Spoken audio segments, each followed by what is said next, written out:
Sir, Andhra Pradesh Congress party అధ్యక్షురాలు YS Sharmila గారు Kadapa MP బరిలో దిగబోతున్నారు. ఇంకొక సైడు వారి సోదరులు వైఎస్ అవినాష్ రెడ్డి గారు కూడా వైసీపీ నుంచి బరిలో దిగున్నారు. ఏంటి సార్ పరిస్థితులు హాట్గా ఉండే అవకాశం ఉంది? ఎవరు గెలిచే అవకాశం ఉంది అంటే ఏం చెప్తారు? ఇప్పుడు అవినాష్ రెడ్డి వైఎస్ఆర్సీపీ తరపున నిలుపుతున్నారు.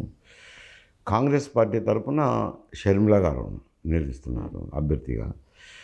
కానీ 7 నియోజకవర్గాల్లో బలమైన అభ్యర్థులు ఉండే అవకాశం లేదు శాసనసభ నియోజకవర్గంలో. ఓకే ఓకే ఎవరినో ఒకరిని నిలుపుకోగలుగుతుంది. ఎందుకంటే నిన్న కాక మొన్ననే వచ్చింది, 2 మాసాల కిందటే వచ్చింది. కాబట్టి ఇప్పుడు పార్టీని పునర్నిర్మాణం చేసుకొని అభ్యర్థులను పెట్టుకోవాలంటే కొంచెం అప్పీల్ టాస్కే. అందులో రాష్ట్రం అంతా చూసుకోవాలి, అక్కడ చూసుకోవాలి. కాబట్టి అభ్యర్థులను అయితే నిలుపుకుంటుంది. బలమైన అభ్యర్థులు ఉంటారో ఉండవచ్చు, ఉండకపోవచ్చు. అంటే క్రాస్ ఓటింగ్ పడి అంటే ఇటు అసెంబ్లీ స్థానాలేమో వైఎస్ఆర్సీపీ గెలిచి ఇటు పార్లమెంటు స్థానం వైఎస్ షర్మిల గారు గెలిచే అవకాశం ఉందంటారా? చెప్తాను. ఆ తర్వాత రెండోది బీజేపీ తరఫున బీజేపీకి ఇచ్చారు అక్కడ సీటు. బీజేపీ తరఫున భూపేష్ రెడ్డి అని నిలిపినారు. ఆయన వీక్ క్యాండిడేటే, ఆయన మొత్తం ప్రభావితం చేస్తారనే దానికి లేదు. కానీ కిందకు వచ్చేసరికి టీడీపీకి బలమైన అభ్యర్థులు ఉంటారు. 7 శాసనసభ నియోజకవర్గాల్లోనూ ఒకవేళ పులివెందుల అంటే కొంచెం ఇబ్బందికర పరిస్థితి. తర్వాత ఈడ బీజేపీకి ఇచ్చినారు, అది ఓట్ ట్రాన్స్ఫర్ కావాలా ఎంపీ క్యాండిడేట్కు. ఇవి ఉన్నాయి. కాబట్టి తెలుగుదేశం పార్టీ తరఫున భూపేష్కి ఇచ్చింది. ఆదినారాయణ రెడ్డి గారికి జమ్మనూరులో బీజేపీ తరఫున ఇచ్చినారు. ఇవన్నీ అయినప్పుడు భూపేష్ రెడ్డి బలహీనంగా కనపడతాడు ఒకవేళ వాళ్ళ శాసనసభ్యులందరూ ఉన్నారు. రేపొద్దున మరి ఈ శాసనసభ్యులు వాళ్ళు ఏం స్టాండ్ తీసుకుంటారో, వాళ్ళ పార్టీ ఆదేశాలు ఎట్టుంటాయో, ప్రజలు వాళ్ళు వ్యక్తిగతంగా ఏం ఆలోచన చేస్తారో. ఎమ్మెల్యే అభ్యర్థికి తెలుగుదేశం కేసి రెండో ఓటు పార్లమెంట్ అభ్యర్థికి కాంగ్రెస్కి వేయచ్చు. కొంతమంది తెలుగుదేశం అభ్యర్థులకు వేసిన వాళ్ళు బహుశా షర్మిల గారు కాబట్టి ఆమెకు అభిమానంగా వేయచ్చు. వేసినప్పుడు కొంత ఓటింగ్ శాతం అయితే పెరుగుతుంది. పెరిగినా బలంగా చేసినా కానీ ఇంకొక బలహీనత అయితే ఉంది. అదేమంటే పులివెందుల నియోజకవర్గం. పులివెందుల నియోజకవర్గంలో ఇప్పటి వరకు ఈయన ముఖ్యమంత్రిగా ఉండడం వల్ల అయితేనేమి, కుటుంబ పరంగా వాళ్ళనే మొదటి నుంచి ఎన్నుకుంటూ రావడం వల్ల అయితేనేమి, కొన్ని చోట్ల వాళ్ళకు బూతుల్లో ఏజెంట్లు లేకుండా చేసుకునే దానివల్ల 50,000 పైన మెజారిటీ వస్తుంది. ఆ ఒక్క నియోజకవర్గంలోనే 50,000 మెజారిటీ వస్తుంది. కాబట్టి మిగతా నియోజకవర్గాల్లో బూట్స్ లేవు. కాబట్టి విజయం అంత గ్యారంటీగా చెప్పలేము.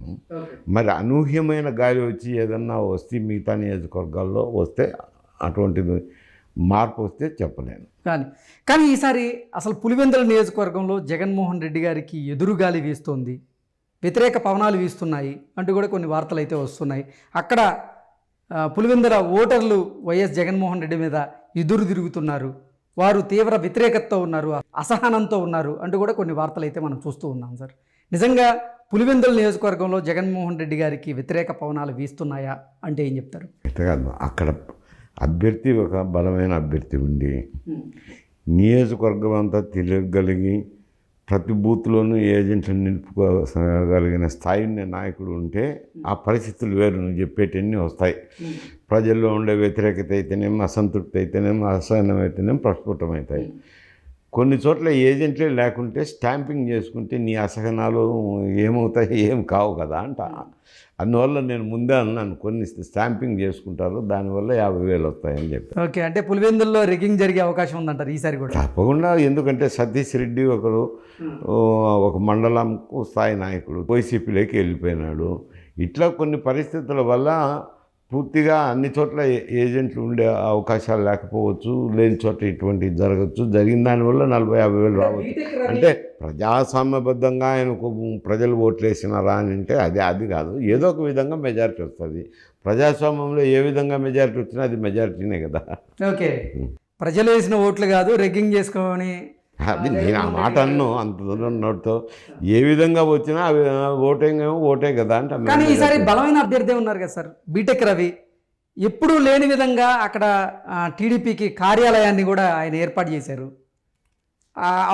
అంటే కార్యాలయ ఓపెనింగ్ కూడా చాలా పెద్ద ఎత్తున అక్కడికి టీడీపీ కార్యకర్తలు కూడా వచ్చిన పరిస్థితి మనం చూస్తూ ఉన్నాం. కార్యాలయం ఓపెన్ చేస్తేనే అయిపోయాను నియోజకవర్గంలో. అవి చాలా ఉన్నాయిలేండి ఎన్నికల్లో. ఓకే, చాలా విషయాలు ఉన్నాయి. గ్రామాల్లో ప్రతి గ్రామంలోనూ కార్యకర్తలను ఏర్పాటు చేసుకోవాలా, వర్గాన్ని ఏర్పాటు చేసుకోవాలా, తర్వాత డబ్బులు ఖర్చు పెట్టాలా, బూత్లో ఏజెంట్లను పెట్టుకోవాలా, ఎన్నో కార్యక్రమాలు ఉన్నాయి. ఒక కార్యాలయంతోనే అయిపోదు, కార్యక్రమాలు దండిగా ఉన్నాయి. అక్కడున్న పరిస్థితులను బట్టి నేను చెప్పాను అంట. ఓకే సార్, షర్మిల గారు నేను నామినేషన్ దాఖలు చేశారు.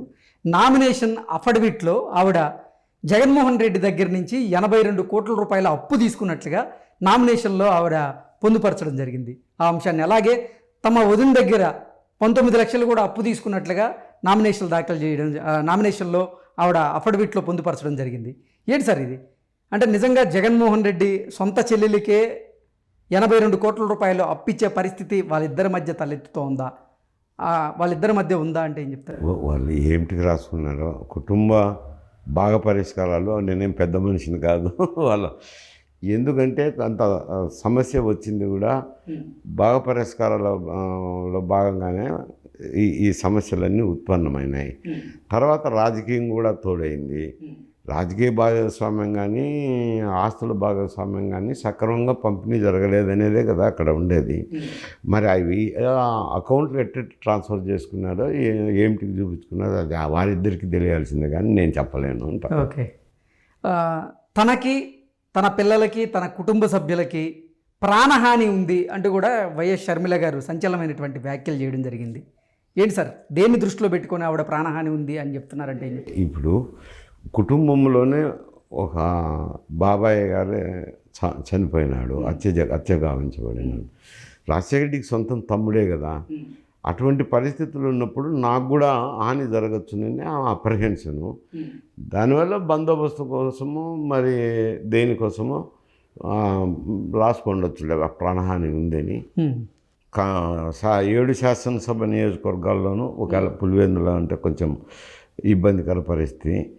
తర్వాత ఈడ బీజేపీకి ఇచ్చినారు, అది ఓట్ ట్రాన్స్ఫర్ కావాలా ఎంపీ క్యాండిడేట్కు. తెలుగుదేశం పార్టీ తరఫున భూపేష్కి ఇచ్చింది, ఆదినారాయణ రెడ్డి గారికి జమ్మనగూడలో బీజేపీ తరఫున ఇచ్చినారు. ఇవన్నీ అయినప్పుడు భూపేష్ రెడ్డి బలహీనంగా కనపడతాడు. ఒకవేళ వాళ్ళ శాసనసభ్యులందరూ అంటే ప్రాణహాని ఉందంటేనే చంపుతారని కాదు, అక్కడ ఒక సంఘటన జరిగింది కానుకుంటే దాని పర్యవసానంగా మాట్లాడుతున్నారు కాబట్టి అటువంటి పరిస్థితులు ఉండొచ్చునని చెప్పి పోలీస్ యంత్రాంగాన్ని తెలియజేయటంలో తప్పేముంది?